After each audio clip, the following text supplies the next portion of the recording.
Imagine waking up one day and realizing that the world you grew up in, the one where the United States seemed untouchable, the center of everything, is no longer the same. For decades, we've lived in a world dominated by the US, a system where Washington called the shots, shaped global finance, dictated military interventions, and even decided which governments were allowed to stand and which ones would be toppled.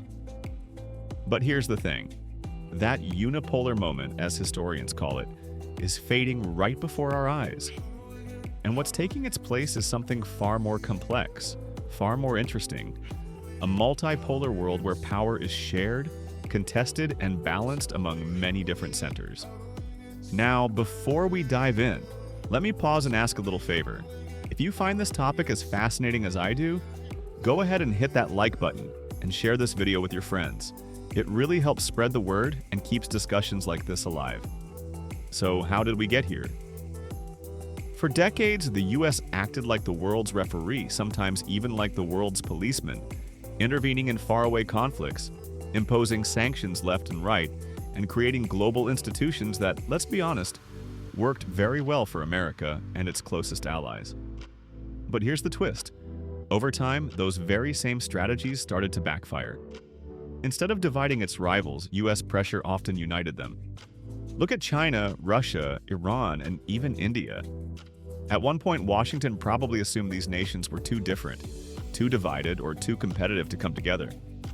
But in reality, US policies, especially during the Trump years with heavy tariffs, sanctions, and trade wars, ended up nudging them closer. The result? The growth of powerful organizations like the Shanghai Cooperation Organization, or SCO. Now, the SCO might not make headlines every day in Western media, but its impact is massive. Think about this. It represents more than 2/5 of the entire global population. That's not just a statistic, that's billions of people. And it's not only about population, it's about resources, technology, and political will. Let's zoom into one major milestone, the 2025 Tianjin Summit in China. This was the biggest SCO summit ever held, and it sent shockwaves across the geopolitical landscape. Leaders from China, Russia, India, Pakistan, Iran, and more came together, not to compete, but to cooperate. And the outcomes were nothing short of historic. For one, China and India, despite decades of border disputes and mistrust, actually made progress in cooling tensions. That's a big deal. Imagine two giants, often seen as rivals, deciding that maybe, just maybe, working together is more beneficial than constant suspicion. Then came the announcement of the SCO Development Bank, designed to lend in local currencies and accelerate the move away from dependence on the US dollar. And speaking of the dollar, that's one of the most critical battlegrounds of this multipolar shift. For decades, the dollar has been king, not just in trade, but in finance, sanctions, and global influence. Washington's ability to weaponize the dollar gave it incredible leverage. But now, countries are increasingly asking, why should we keep relying on the American financial system if it can be turned against us at any moment?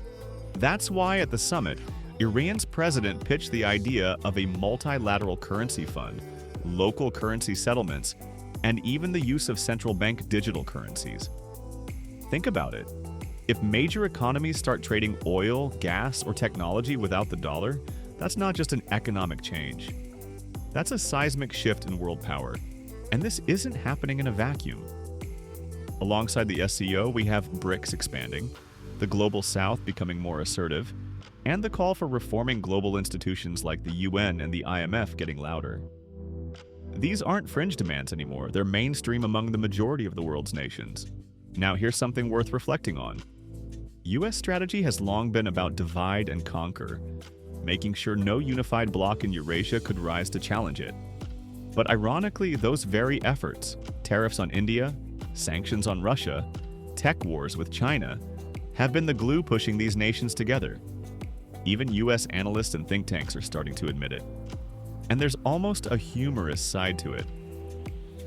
In China, social media users started calling Donald Trump Comrade Trump, joking that his aggressive policies ended up strengthening China's hand rather than weakening it. It's a reminder that geopolitics often doesn't play out the way strategists expect. Now let me stop here and ask you something.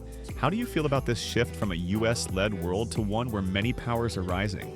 Do you think it's good, bad, or maybe just inevitable? Drop your thoughts in the comments. I'd really love to hear your perspective because this is a global conversation, not just a lecture. So, back to the story. At its core, the multipolar vision isn't about any one country taking over. It's about rewriting the rules so that all countries, big or small, rich or poor, have a voice. President Xi put it bluntly at the Tianjin Summit. Global governance shouldn't be dictated by the house rules of a few countries.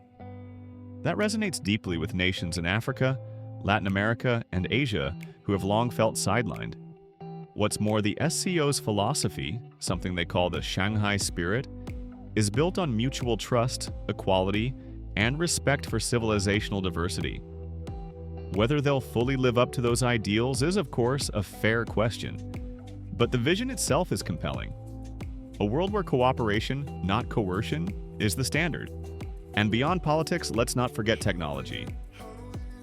China pledged to share its AI breakthroughs with SCO members, not hoard them. This open-source approach is a stark contrast to the West's often tightly controlled, profit-driven tech industry.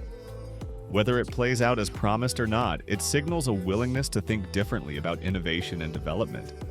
Meanwhile, in Washington, there's a sense of frustration. Both Democrats and Republicans, from John Bolton to Jake Sullivan, have admitted that their policies toward China and Eurasia aren't working as intended. The US still wields enormous power, no doubt about it. But the world is no longer simply orbiting around Washington. Other poles of power are rising, and they're rising fast. So where does this leave us? The message from Tianjin and from similar summits is clear. The unipolar era is over. We're entering a new chapter, one where multiple powers share the stage. This doesn't mean the US disappears, but it does mean it can no longer expect automatic obedience from the rest of the world. And maybe that's not such a bad thing. A system where multiple voices are heard, where institutions are reformed to reflect today's realities, and where countries can't just be bullied into submission. Well, that might actually make for a fairer, more balanced global order. The road ahead won't be smooth. There will be tensions, rivalries, and setbacks. But one thing is certain. The world of tomorrow will look very different from the world of the 1990s or early 2000s. And we're witnessing that transition right now, in real time. So, as we wrap up, let me leave you with this thought. History is never static. Empires rise and fall, powers shift, and what seems permanent today can be overturned tomorrow. The US still matters enormously, but it is no longer the only game in town. The age of multipolarity is here, and it's reshaping the destiny of nations. If you've enjoyed this deep dive into the shifting geopolitical order, don't forget to hit that like button, subscribe to the channel, and ring the notification bell so you never miss our latest analysis. And of course, thank you so much for watching. Until next time, stay curious and stay engaged with the world around you.